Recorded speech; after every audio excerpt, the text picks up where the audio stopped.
दो पार्षद हैं और दोनों का नियम है नित्य भगवान विष्णु का दर्शन करने को जाते हैं।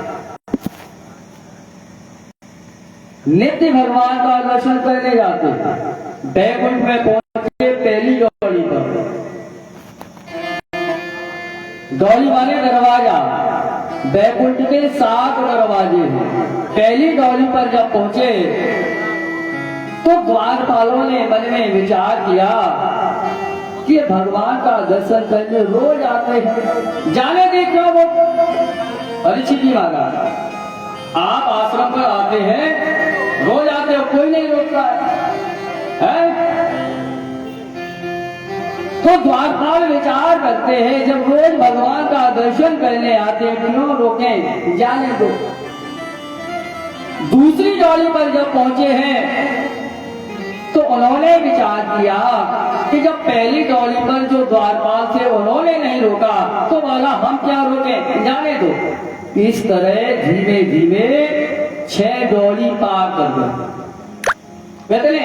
6 दरवाजे। 7वें दरवाजे पर जब पहुंचे हैं तो वहां पर जय और विजय नाम के 2 द्वारपाल हैं। सनत सनंदन सनातन और सनत कुमार जब प्रवेश करना चाहते हैं उन्होंने बैक लगा दिया। बोले बाबा जी कहाँ? बोले कहाँ का?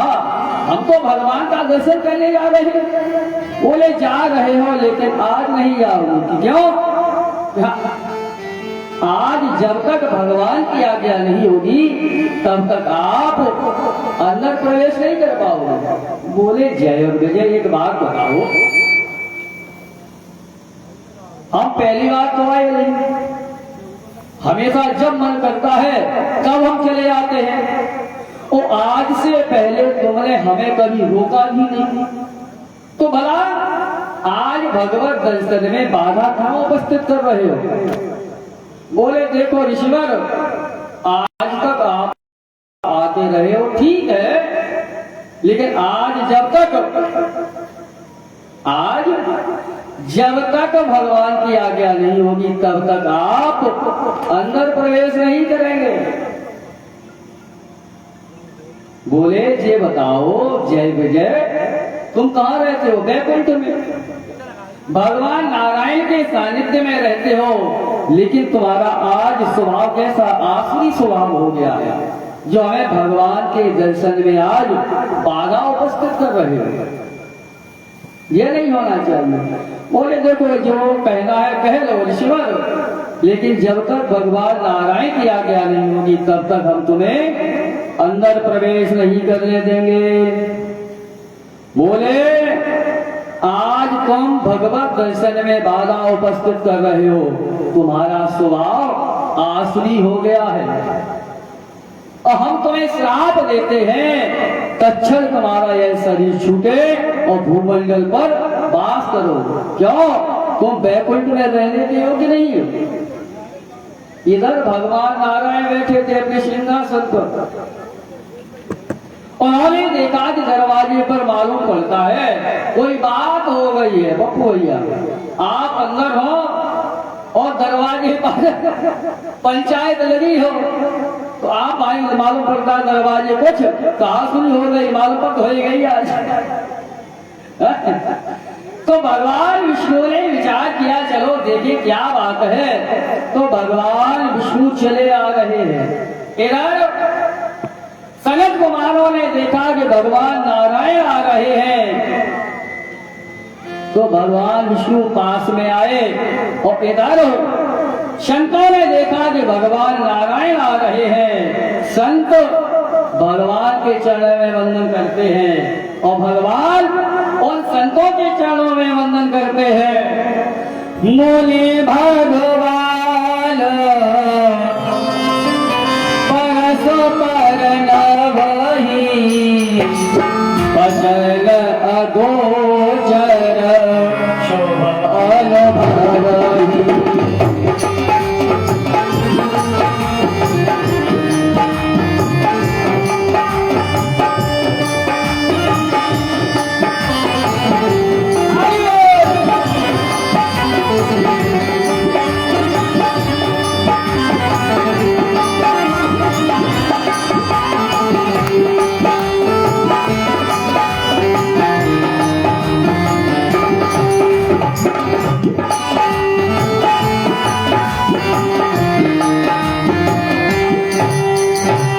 भगवान ने देखा संत आ रहे हैं, भगवान संतों के चरणों में वंदन करने लगे और संत भगवान के चरणों में वंदन करने लगे। भगवान आज हमसे बहुत बड़ा अपराध हो गया है। अरे क्या हो गया ऋषिवर? हो कहा गया हम हमेशा बैकुंठ में आते हैं और बैकुंठ में आने पर भी आज हम अपने क्रोध को रोक नहीं पाए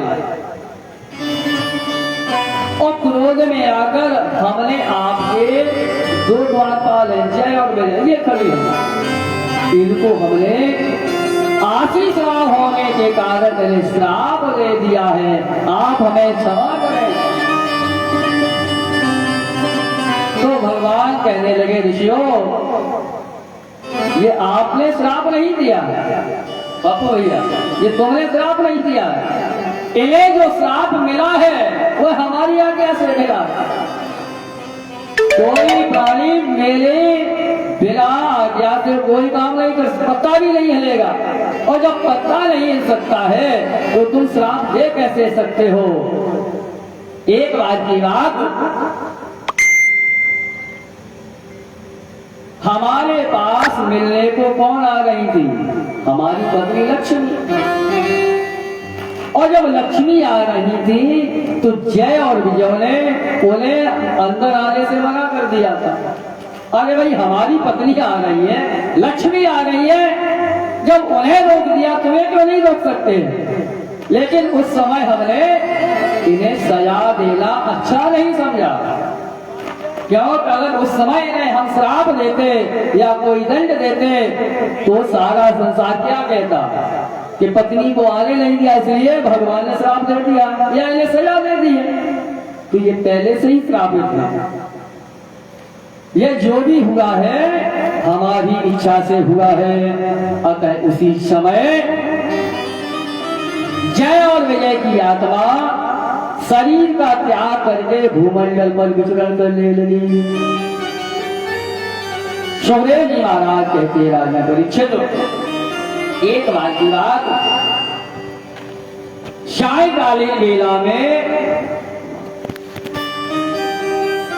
कश्यप मुनि ने अपनी पत्नी दिति को कहा कि जाओ सरोवर से थोड़ा जल लेकर आओ। तो दिति बर्तन लेती है और कहाँ पहुंची? सरोवर पर जल लेना चाहती है तो क्या देखा कि एक मत्स्य के साथ रमण कर रहा है। जब यह दृश्य देखा तो दिति के भी मन में काम वासना जागृत हो गई। वहां बैठी नहीं, देखती नहीं। क्यों? कि देखने से दृष्टि दोष लग जाता है। जैसा देखोगे मन कैसा बनेगा। यहाँ भागवत में आप बैठे हैं, भगवान के गुणगान हो रहे हैं तो मन कहाँ जा रहा है? ठाकुर जी के चरणों में। और लाठी चल रही हो एक होता तो भगवान जो भी करते हैं अपनी इच्छा से करते हैं। दिति जब जल लेने सरोवर पर पहुंची है, मत्स्य को रमण करते देखा तो उनके मन में काम जागृत हो गया। बैठी बैठी बहुत देर हो गई। शाम के समय जल लेकर जब पहुंची है तो कश्यप मुनि कहने लगे देवी तुम कब की गई थी, अब आ रही हो, क्या बात है? बोले महाराज क्या बताए, आज हमें काम पीड़ित कर रहा है, आप हमारे काम को शांत करो।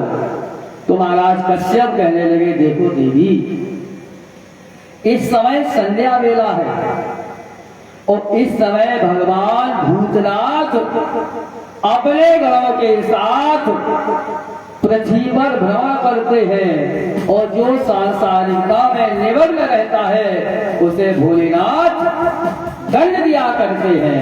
इसलिए थोड़ी देर रुक जाओ। एता घोर तमा वेला घोराणां घोर दर्शनः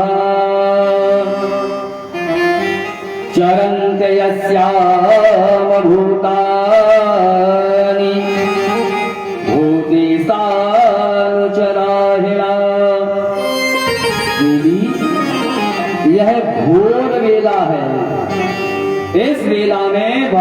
शंकर भूतों के साथ विचरण करते हैं।